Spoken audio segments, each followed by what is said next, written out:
कनिष्क प्रथम कुषाण वंश का राजा, जिसे कनिष्क महान भी कहते हैं, जिसका साम्राज्य बैक्ट्रिया से लेकर पटना तक फैला था। राजधानी गंधार थी। साम्राज्य में मथुरा और कपिसा जैसे बड़े शहर थे। बौद्ध धर्म को मानता था। उसकी इसी लगन से उस जमाने का सिल्क रूट निकला था, जिसे चीन आज फिर से बनवा रहा है। 78 ईस्वी में कनिष्क राजा बना था, जिसे शक संवत का पहला साल माना गया।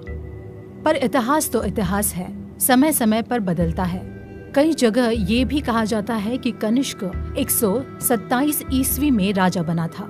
जो भी हो, ये राजा बड़ा ही प्रतापी था, पर इसके बारे में बात बड़ी कम होती है। अशोक, हर्षवर्धन, चंद्रगुप्त, विक्रमादित्य और अकबर में ही लोग उलझ कर रह जाते हैं। पर कनिष्क का साम्राज्य भी इन लोगों के साम्राज्य से कम नहीं था, बल्कि ज्यादा विविधता वाला था। कनिष्क का साम्राज्य उज्बेकिस्तान और तजाकिस्तान, अफगानिस्तान, पाकिस्तान, कश्मीर से होते हुए पटना तक था।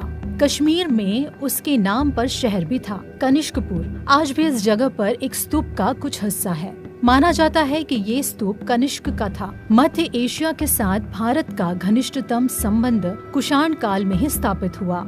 इस समय महायान बौद्ध धर्म के प्रचारक अपना संदेश तथा धर्म ग्रंथों के साथ वहां पहुँचे। कनिष्क के मध्य एशिया में उनके विहार, स्तूप एवं मूर्तियों का निर्माण करवाया।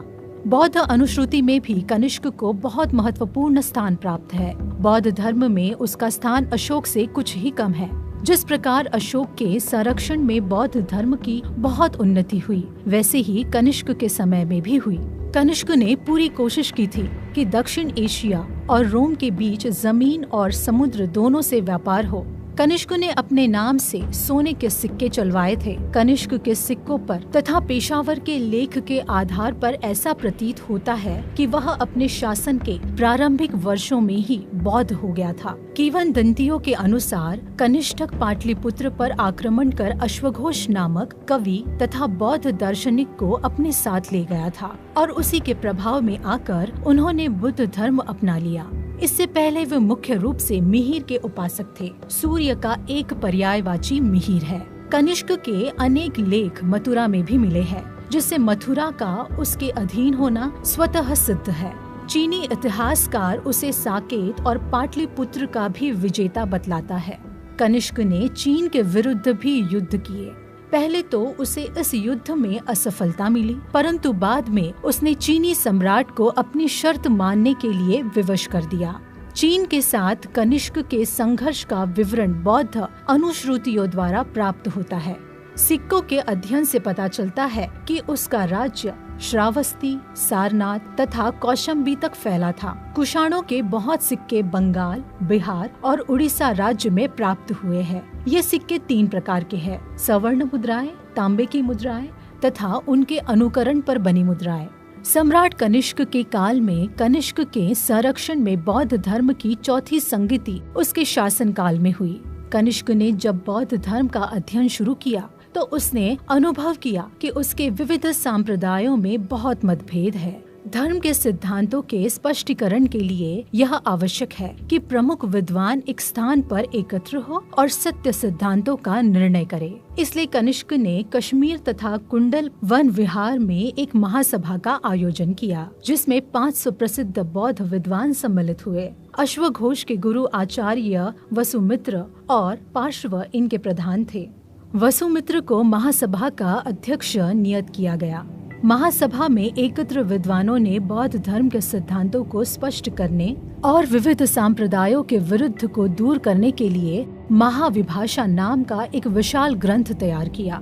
यह ग्रंथ बौद्ध त्रिपिटक के भाष्य के रूप में था। यह ग्रंथ संस्कृत भाषा में था और इसे ताम्रपत्रों पर उत्कीर्ण कराया गया था। ये ताम्रपत्र एक विशाल स्तूप में सुरक्षित रूप से रख दिए गए थे। यह स्तूप कहाँ पर था, यह अभी तक ज्ञात नहीं हो सका है। यदि कभी इस स्तूप का पता चल सका और इसमें ताम्रपत्र उपलब्ध हो गए तो निसंदेह कनिष्क के बौद्ध धर्म संबंधी कार्य पर उनसे बहुत अधिक प्रकाश पड़ेगा। महाविभाषा का चीनी संस्करण इस समय उपलब्ध है। इसके अलावा मथुरा और गंधरा मूर्ति कला को भी बड़ा प्रोत्साहन दिया। सम्राट कनिष्क के काल में ही बौद्ध धर्म भारत से निकलकर चीन और दक्षिण पूर्व एशिया में फैला और इसका श्रेय कनिष्क को ही दिया जाना चाहिए कि उन्होंने बुद्ध धर्म के प्रकाश से पूरे दक्षिण पूर्व एशिया को रोशन कर दिया।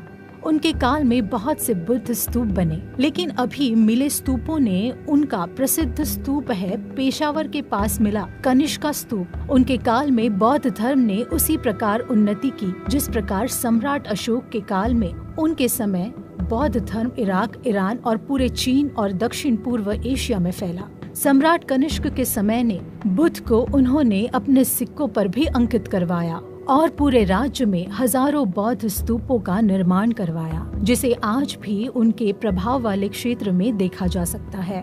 आज भी पाकिस्तान और अफगानिस्तान या भारत के पंजाब और हरियाणा में पाए जाने वाले ज्यादातर बौद्ध स्मारक कनिष्क काल के ही है। इनमें से ज्यादातर स्मारक तबाह हो गए हैं क्योंकि पंजाब के रास्ते भारत पर बहुत विदेशी आक्रमण हुए और आक्रमणकारी इन सब स्मारकों को तबाह करते हुए ही आगे बढ़ते थे, लेकिन इनके निशान आज भी इन इलाकों में देखे जा सकते हैं। इसके अलावा गांधार और मथुरा काला में बुद्ध की मूर्तियां भी सम्राट कनिष्क का ही योगदान है। उनकी राजधानी पेशावर और मथुरा थी। आज सम्राट कनिष्क के वंशज भारत में गुर्जर के नाम से जाने जाते हैं। अगर हम गुर्जर शब्द को चीनी भाषा में लिखेंगे तो सम्राट कनिष्क के कबीले यूची का नाम बनेगा, जो गुर्जर या यूची का संस्कृत में बिगड़ा हुआ रूप है। तजाकिस्तान से मिली बुद्ध की विशालकाय मूर्तियां तथा अवशेष यह स्पष्ट करते हैं कि कनिष्क के समय बौद्ध धर्म उन प्रदेशों में फैल चुका था। काशगर, खोतान, कूची, यारकंद, कड़ासहर, तुर्फानर आदि में उनके विहार थे, जिनमें हजारों भिक्षु निवास करते थे। यहीं से बौद्ध प्रचारक चीन गए। चीन में बौद्ध धर्म का प्रवेश 65 ईस्वी में हन सम्राट मिंगती में हुआ। हन शासक कुषाण राजाओं के समकालीन थे। चीनी इतिहासकारों के अनुसार मिंगती ने बौद्ध धर्म की ओर आकर्षित होकर अपना दूत भारत भेजा था, जो अपने साथ बौद्ध साहित्य, मूर्तियां तथा कश्यप, मातंग एवं धर्मारण्य जैसे बौद्ध विद्वानों को लेकर चीन पहुँचे थे। उनके निवास के लिए चीनी शासकों ने प्रसिद्ध श्वेताश्व विहार का निर्माण करवाया था। भारत से बौद्ध धर्म से संबंधित पांडुलिपियां, चित्र आदि वहां ले जाए गए।